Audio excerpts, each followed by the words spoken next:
আসসালামু আলাইকুম গাইস, সবাই কেমন আছেন? আশা করি ভালো আছেন। আলহামদুলিল্লাহ, আপনাদের ভালোবাসা দোয়ায় আমি অনেক অনেক ভালো আছি।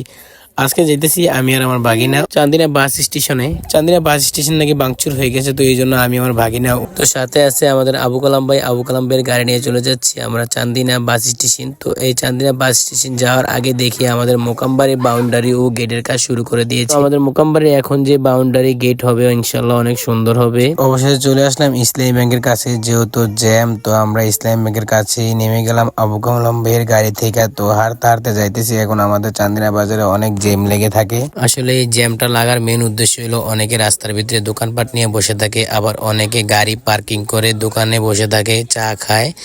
এই জন্য আমাদের চান্দিনা বাজার অনেক জ্যাম লেগে থাকে। তো অবশ্যই চলে যাচ্ছি মাছ বাজারের ভিতর দিয়ে বাগিনাকে নিয়ে বাস স্টেশন। তো মাছ বাজারে যখন এসি দোকানের জন্য কিছু মাছ কিনবো, তো ঘুরে ঘুরে দেখতেছি কি কি মাছ কিনা যায়। তো আমি আর আমার বাগিনা ঘুরে ঘুরে দেখে আমার দোকানের জন্য কিছু মাছ কিনে এখন চলে যাচ্ছি বাস স্টেশন। বাস স্টেশন আইসা দেখি আসলে অনেক দোকানপাট ভেঙে দেওয়া হয়েছে। তো যারা দোকানপাট ভেঙে দিয়েছে তারা আবার নতুন করে টেবিল টেবিল দিয়ে দোকানদারি করতেছে। আসলে কি করবে, মানুষ তো চলতে হবে। তো বাস স্টেশন ভাঙা দোকানপাট ঘুরে ঘুরে দেখতে দেখতে বাগিনা বলতেছে, মামা আমার খুব পানি খেতে ইচ্ছা করছে। তখন বললাম চল পানি না আমরা শরবত খাই। তখন আমরা ছোট ভাইকে বললাম আমাদেরকে দুটো শরবত বানাতে। তখন ছোট ভাই সুন্দর করে দুটো শরবত বানাতে লাগলো। তখন আমাদের শরবত গুলা ছোট ভাই বানিয়ে আমাদেরকে দিয়ে দিল। তো আমরা দুটো মামা বাগিনা শরবত খেয়ে চলে যাচ্ছি বাড়িতে বাজার নিয়ে। তো আমাদের ভিডিও দেখতেছেন, অবশ্যই লাইক কমেন্ট শেয়ার করে ফেসবুক পেজটা ফলো করে দেবেন। সবাইকে অনেক ধন্যবাদ। আসসালামু আলাইকুম।